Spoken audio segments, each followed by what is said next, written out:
श्री सद्गुरुदेव भगवान की जय। अखंडमंडलाकारं व्याप्तं येन चराचरं तत्पदं दर्शितं येन तस्मै श्री गुरवे नमः। विवेक चूड़ामणि पिछला जो प्रकरण था वो था वैराग निरूपण। वैराग निरूपण मतलब वैराग जब जिसके अंदर परिपक्व हो जाता है, उसकी क्रिया में आ जाता है, पूर्ण हो जाता है, उसकी पराकाष्ठा हो जाती है, तो क्या क्या चीज़ें उसके अंदर से होती हैं, उन सब चीज़ों के बारे में बताया। उसके अंदर से बाह्य और आंतरिक दोनों तरीके के विषयों के प्रति इच्छा पूरी तरीके से नष्ट हो जाती है और वह मोक्ष की इच्छा के आगे सारी आंतरिक और बाह्य इच्छाओं को त्याग देता है, केवल उसके अंदर मोक्ष की इच्छा रहती है। फिर वैराग और बोध ये दो साधक के पंख कहे गए हैं, जो इन दोनों पंखों के साथ रहेगा, मतलब वैराग भी अपने अंदर रहे, इंद्रियों के विषयों की भोग की इच्छा ना रहे, किसी भी तरीके की कोई उसके अंदर मनसा वाचा कर्मणा किसी तरीके से जो है भोग की इच्छा ना रहे, और ईश्वर के बोध की, आत्मज्ञान की उसके अंदर तीव्र लालसा हो। जब ये दोनों पंख रहेंगे तभी वह मुक्ति के महल में वह पहुंच सकता है, वह साधक मुक्ति का आनंद ले सकता है। वैराग का मतलब जितेंद्रिय पुरुष, इंद्रियों का रस पूरी तरीके से उसके अंदर से खत्म हो जाए, उसी के लिए जो है आत्मज्ञान का कल्याण का मार्ग प्रशस्त होता है। फिर आगे कहा गया कि विषय को जो विष की तरह, विषयों को, इंद्रियों के विषय को विष की तरह जो त्याग देता है, अर्थात जिस प्रकार विष का अगर हम सेवन करें तो विष हमको मार देगा, उसी तरीके से हमें जिस प्रकार विष से भय या विष से घृणा होती है, उसी प्रकार से विषयों से अगर घृणा हो जाए तो पूरी तरीके से हम मुक्ति के द्वार की तरफ प्रशस्त हो सकते हैं। और आगे ये भी कहा गया कि जो मुक्ति के द्वार के लिए बढ़ना चाहता है उसके लिए जाति, कुल, आश्रम, अभिमान, ये सभी कर्मों को दूर से ही नमस्कार कर देना चाहिए। वहाँ कोई किसी तरीके का बंधन नहीं रहता, ना जाति से कुछ मतलब है, ना कुल से मतलब है, ना आश्रम से ही मतलब है, ना तो किसी तरीके के आवरण से मतलब है। ये किसी तरीके के उपमाओं से, अभिमान से, जो अहंकार को बढ़ाने वाला हो, हमें बंधन में डालने वाला हो, ये किसी भी प्रकार के दूसरे कर्मों को दूर से ही नमस्कार करके त्याग देना चाहिए। असत बुद्धि देह और पदार्थों में आत्म बुद्धि ना होकर के असत चीज़ों में अपनी जो है घृणा बुद्धि हो जाए, और आत्म तत्व के आत्मज्ञान में जो है आत्मज्ञान के प्रति जो है हमारी जो अहम बुद्धि जो हो, किसमें हो, आत्मज्ञान में हो। आत्मा में हमें अहम किसके लिए हो, आत्मा के लिए अहम हो, किसी बाहरी पदार्थ, विषय वस्तु, भोग की इच्छा के लिए अहम न हो।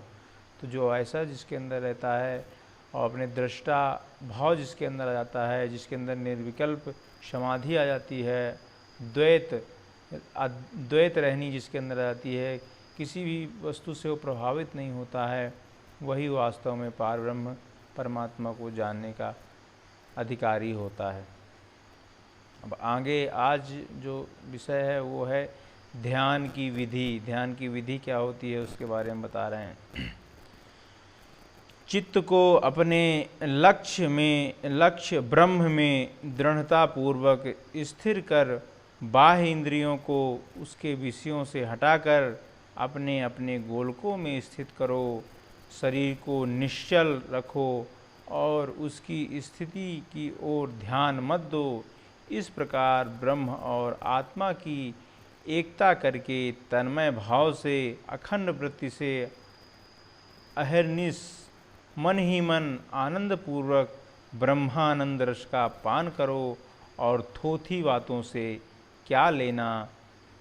तो अपने चित्त को पूरी तरीके से दृढ़ करके, इंद्रियों के विषयों से मन को हटा करके और अपने मन को एक तन्मय करके भगवान के आनंद में, एक रस आनंद में, दृष्टा भाव से आत्मा के आनंद में जो निरंतर स्थित रहता है, ब्रह्मानंद उस रस को पान करता रहता है, वही वास्तव में जो है ध्यान उसी को कहते हैं, जो अखंड एक रस आनंद पूर्वक उस आनंद के रस में जो है स्थित रहता है। मन और किसी विषयों में नहीं आता। मन का संकल्प चिंतन जो है शांत हो जाता है और वह अखंड आनंद में जो है स्थित रहता है और बाकी बातों से उसको कोई लेना देना नहीं। थोथी है, दिखावे की बातें हैं, झूठी बातें। थोथी मतलब झूठी बातों से उसको कोई लेना देना नहीं रहता है। दुख के कारण और मोह रूप अनात्म चिंतन को छोड़कर आनंद स्वरूप आत्मा का चिंतन करो, जो साक्षात मुक्ति का कारण है। दुख का कारण क्या है? मोह, इंद्रियों का मोह, विषयों का मोह, बंधन, ये सब क्या है? दुख के कारण होते हैं। किसी भी चीज़ से हमारा मोह हो गया, किसी चीज़ से लगाव हो गया, तो अगर वो हमसे छूटेगी तो मोह होगा, और हमसे छूटेगी, अगर हमारे पास आ जाएगी तो लोभ होगा। तो लोभ मोह जितने भी होते हैं, ये सब चीज़ें क्या होती हैं? दुख का कारण होती है। इन सब चीज़ों से अनात्म बुद्धि को हटा करके और अपने आत्मचिंतन में आत्मानंद स्वरूप में जो हमेशा स्थित करता है, वही साक्षात मुक्ति का कारण है। यह जो स्वयं प्रकाश सबका साक्षी निरंतर विज्ञान में कोष में विराजमान है, समस्त अनित्य पदार्थों से पृथक इस परमात्मा को ही अपना लक्ष्य बना करके इसी का अखंड वृत्ति से आत्मभाव से चिंतन करो। तो जो स्वयं प्रकाश में परमात्मा है, विज्ञान में कोष मतलब बुद्धि में जो स्थित है, बुद्धि के कोष में जो स्थित है। बुद्धि जब ईश्वर से युक्त हो जाती है तो बुद्धि युक्ता जहाती हो उभयो सुकृत दुष्कृताम, जिसकी बुद्धि परमात्मा से युक्त हो जाती है, बुद्धि जब परमात्मा से युक्त हो जाती है तो सारे कर्म जो है ईश्वर के परायण होकर जो करता है, वो जो है निरंतर उसका लक्ष्य जो है अखंड, खंड नहीं, अखंड रहता है। उसका चिंतन अखंड रहता है, उसकी वृत्ति हमेशा उस ईश्वर के आनंद में, उस ईश्वर के आनंद में सदैव एकीकार भाव से जो है लगी रहती है। अन्य प्रतीतियों से रहित अखंड वृत्ति से इस एक का ही चिंतन करते हुए योगी इसी को स्पष्टतया अपना स्वरूप जाने। अखंड रहित होकर के एकीकार भाव से एक में अपने चित्त को स्थित कर देता है, अपने चित्त को, मन को अपने एक ही चीज़ में जिसमें स्थित कर देता है, अपने इष्ट में, नाम में या किसी भी जप में जो है एक चीज़ में जब स्थित कर देता है तो पूर्णतया उसका स्वरूप उसके अंदर स्पष्ट हो जाता है। इस प्रकार इस परमात्मा में ही आत्मभाव को दृढ़ करता हुआ और अहंकार आदि से आत्मबुद्धि छोड़ता हुआ उसकी ओर से शरीर से भिन्न घट पट आदि वस्तुओं के समान उदासीन हो जाता है।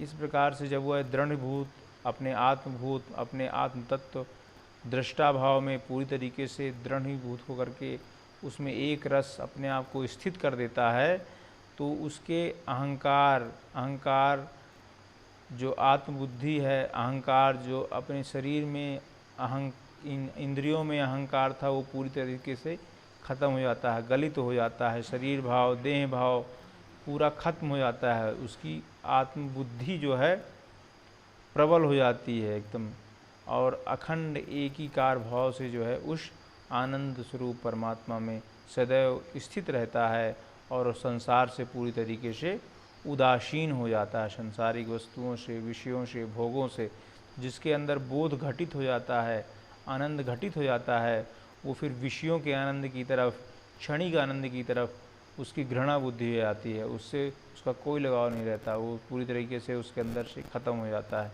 तो जिसके अंदर ध्यान और बोध, जिसको ध्यान कहिए या बोध कहिए, जिसके अंदर घट जाता है, वो संसार से पूरी तरीके से कट जाता है।